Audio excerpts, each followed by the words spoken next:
Hey friends, welcome back. Today's talk is called Before It Is Asked, It Is Answered by Ra. I am Ra. Yes. Now, a little housekeeping. I have a little something to share with you. I am preparing to get my first book out into the world.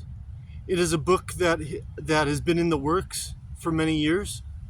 When I have an idea, I work fast. I'm like a fire hose, all right? And little by little, I have compiled many of my writing fragments over the years into a rough manuscript, about 37 chapters, over 200 pages so far. And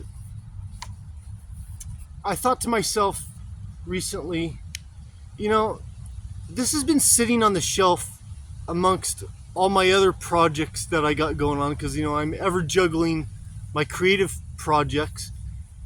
And I thought to myself, this is not doing the world a bit of good sitting on the shelf. I need to get this show on the road. I want to get this out. I want to get this in people's hands into a form that they can hold, that they can smell, touch. And so I hatched an evil plan. I am preparing to release this project in a series of stages. And as it is as it is seen now, I am going to release the book in a free manuscript edition. This is something that I give out to friends, acquaintances, correspondents, thoughtfully, in good faith. But it's not just something I'm going to just throw to the wind or anything like that. But it's something that I can distribute amongst people free of charge. They get a sample of the book. And this is my way of getting this into people's hands, getting this in front of eyeballs, testing it in the world.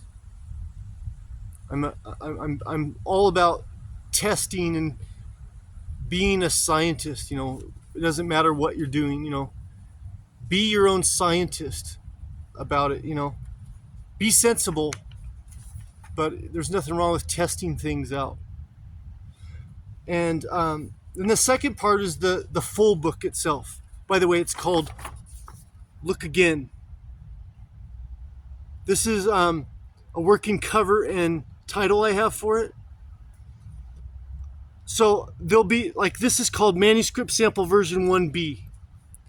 The 1A, the very first copy, had no cover. I designed the cover and I called this 1B. And then I designed the back cover. Here's what I got so far for the back cover.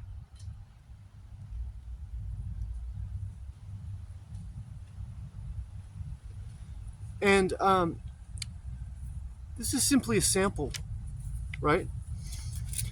And in this little cover that I printed off, I've got 2 copies of this. There's 2 copies made so far of the 1B. But is the material for today's talk, all right? But there's the free version, the sample, and then there's going to be the full book, all right? The full book. And then I plan to also possibly release a third part to this, which is the workbook. The workbook contains tools, diagrams, and disciplines that I invented for myself over the many years that have served me well, all right? And so that remains to be seen. I'm not, understand, risking sounding like a hypocrite, all right? I loathe digital media. I have no intention of releasing this book in the form of a digital book or anything like that. I don't want this sitting on someone's computer, buried in their files, and to be forgotten about and lost to the passage of time. That's not going to happen. I want this in people's hands. I want this a book that people can, sit under the tree and read, or maybe pass along to a friend or something like that. And gosh darn it, I will make that happen, even if I have to handwrite the whole book out myself in a notebook and distribute it. I'm going to get this book out into the world. And so you can find, as far as the sample, the free one that I'm giving away, you can find parts of it in posts on my YouTube channel, right? Posts. I share posts. And what I'm going to read to you today is a recent post. It is an excerpt from the foreword of my book. This whole project really came together when I wrote the foreword. And, the whole thing took on a whole different light when I wrote the foreword of the book. And I began to lay out my chapters and do the layout and cover design. All of it really, that was a very important step for me to do that. Let's begin. Before it is asked, it is answered by Ra. Nothing is ever truly lost. Understand, at the heart of every dream is a little flame that simply longs to be set free into the waking world, if you will but step back and allow it to burn. It is a fire that carries us home. Look, what is this that I hold in my hand? A stone. What appears to be mundane and ordinary is priceless beyond measure. Why? Answer me this riddle. I give you this in good faith, but remember, this stone holds no more than I could ever give to you myself. If you think there is one thing that has been misplaced, mistaken, harmed, it'd be best to change the subject and forget what brought us together. Now look again. Let me ask you a question, because I'm curious. What do all the greatest composers of music in time immemorial share in common, besides being a living expression of one master, who, by the way, lives on immortally within the hearts of all man? Besides that, what else? There is nothing else besides that. How many of you have really taken the time to contemplate the greatest musical masters in history? How they explore a full range of musical keys, taking you all around the harmonic world, and left to their own devices, they can take you on a tour through infinite universes. The miracle is that some of us actually care about things like this. Tesla was quoted as saying, understand the 369, blah, blah, blah, blah. I say, understand harmonic patterns and get good at identifying them in the blink of an eye, and you will have the keys to my house. Nature is patterns. The habit is training yourself to see the world in code. That's why God gave us a head. He gave us more than that, though. The head came packaged with two hands, no? Did Jesus not tell us, know ye are gods? C.P.E. Bach, in his essay on the true art of playing keyboard instruments, emphatically expands on the principle and importance of the two hands and how they assist each other in keeping perfect time. I've never seen a more beautiful teaching on the subject anywhere else. Remember, C.P.E. Bach carried on the musical torch of his father, J.S. Bach. Many of the greatest composers in history learned from C.P.E. Bach. Bach. I'm sorry, guys, I can't do it. Bach. It's hard. So, anyway. Where was I? Many of the greatest composers in history learned from C.P.E. Bach. It is a musical torch that has been passed down generation after generation. Why is it important that we have perfect time? If you don't have perfect time, you don't know where you are. Well, if you don't know where you are, you cannot move the heart of your listener. The idea is not to connect every dot for you, okay? I'm simply hanging a series of points on a curtain rod that you might step back and have a look yourself. You know, I throw my keys at you time and time again. Why? For one, to see what you will do. Another thing is, if no one comes along and throws keys around, what the hell would we have to talk about? I mean, really, what's there to talk about? You want to talk about gardening? I love gardening. YouTube comments, man, I tell you. Someone commented recently on one of my bass guitar cover videos, quote, "Great cover, man. Your timing was a hair off in that one part of the song, but everything else sounds spot on," unquote. By the way, I'm not picking on the dude, all right? Thank you. I appreciate the comment. Here's my response. Right. Thank you. I also learned that piece by ear and recorded that video 5 years ago. Oh well. What you don't see is that where I am at today is not where I was yesterday or the day before. You see? This is how life is. The great Robert Levin, musicologist, stated something I'll never forget. By the way, his lectures on music are simply gold. He said, quote, "One guy comes along and says, 'You can't do that.' Another guy comes along and says, 'See, I just did, you know? You don't argue about things that aren't happening,' unquote."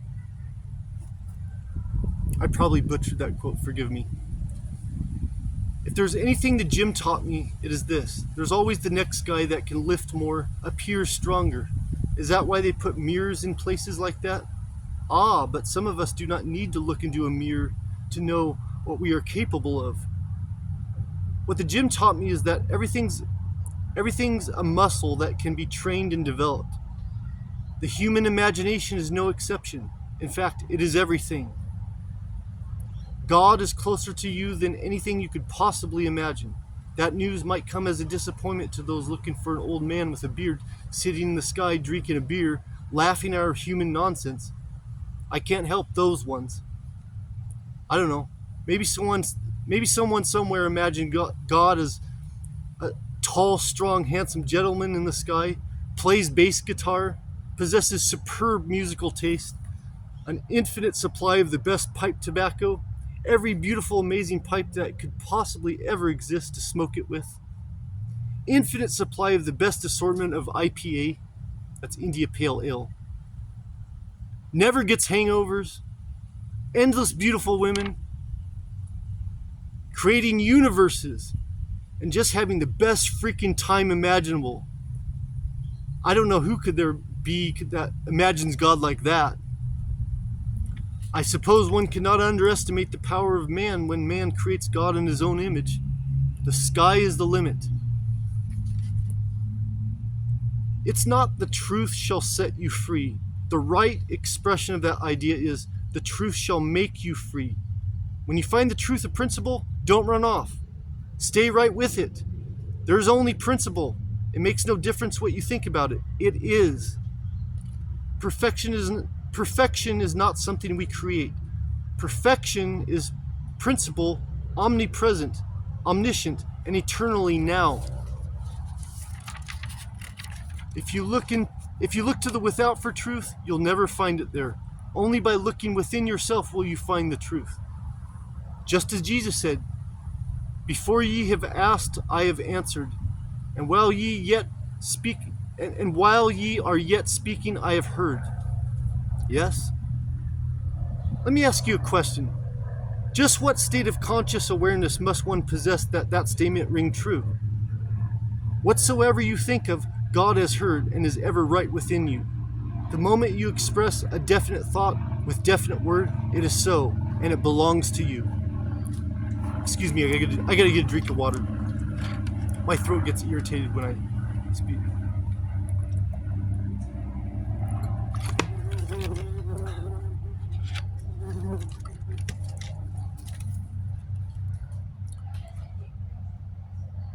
The moment you express a definite thought with definite word, it is so, and it belongs to you. This is where there's a lot of controversy and confusion. The principle simply is. Our thoughts about it are where our troubles start. Understand, whatsoever you can conceive of in thought and hold as a definite vision or ideal is made manifest in physical form by the thought itself. By thought itself. Effort is required in order to fully realize an ideal. Remember, our own true effort was simply the act of consolidating the vision into its purest ideal representation of the principle back of the vision. It is then the vision that is pressed out into the physical experience as the complete accomplishment of the ideal by the power of principle itself. If one truly desires to know God, one must ever seek to be his own truest expression of principle in order that he may realize the best effects of his truth as the one life self-actualized. That is the spirit of self-mastery. That one commits his life to and includes focus and discipline as a requirement. Do not let the mind wander off your mark until the vision is complete, lest self-doubt and negative thoughts creep in to rob you of your principal power. Let's take that idea one step further. Imagine the face of your future self clearly until you can see every detail of that face. And he is animated with life. Look at him. See him. Feel exactly what he feels. That is your future self. Do you not love him with a love unspeakable? That is the one you are in service to now. Not tomorrow, not tomorrow's tomorrow. In the following video, I offer a fuller understanding of what I mean when I talk about God principle. And you can find that video on my channel. It's called Many Emanations of One Light.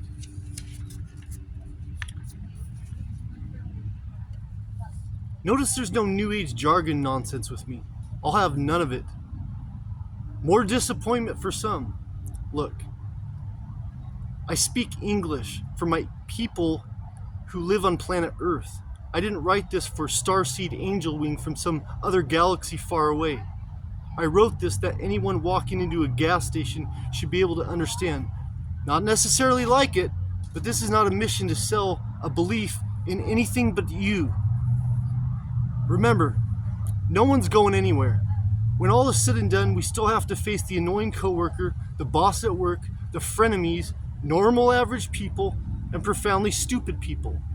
Forgive me if this comes as a disappointment. There is no such thing as spiritual people versus normies. Or there's no such thing as I have my spiritual friends over here and then there's all those other people. That's nonsense. Understand, the real awakening is understanding that life is relationships with people. And until our relationship with the self is right, no relationship with anyone will be right. Would you like to know what 20 years on my own spiritual path of self-mastery has taught me so far? It's taught me that I am no more or less spiritual now than I was when I started this path. But here's the difference. I know myself better than ever before, and that is everything. No one knows how to shake it up like me, baby. No, we may not be prancing around in fancy robes or with feathers on our heads, but you can count on this. If there's going to be an awakening, it's going to include destruction and fire, and plenty of it. Just keep the fire. Just keep the fire burning. So that concludes this talk. I want to read you what I have put on the back cover design. All right, this is the back cover. It shows an excerpt from my book. All right, quoting from my book. Look again. Manuscript, sample edition. Another man may even curse me, but the real sin is accepting the condition of another man as my own. Forgiveness saves ourselves from making that mistake. All a sin is a mistake. Correct the mistake and you have no sin to work out in the eye of the Holy Father within. It is not necessary to run the body into the ground, wishing, hoping, fearing what God might have in store for us on the other side of death. That is simply superstition. God is now. I can make right with God now, next Tuesday, or 3 Tuesdays from now. Why wait? Why wait for death to work out what we can solve in a moment, now? I wanted to know the face of my real enemy. I wanted to look him in the eye and destroy him totally and completely. I looked within myself. In the stillness and silence of my own private thoughts, I got to see the face of every single one of my enemies, looking each and every one squarely in the eye. One by one, I forgave each and every one of them. My enemy was no more.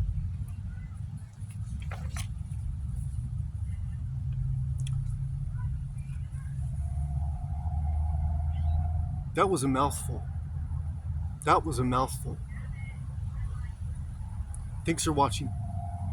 Bye-bye.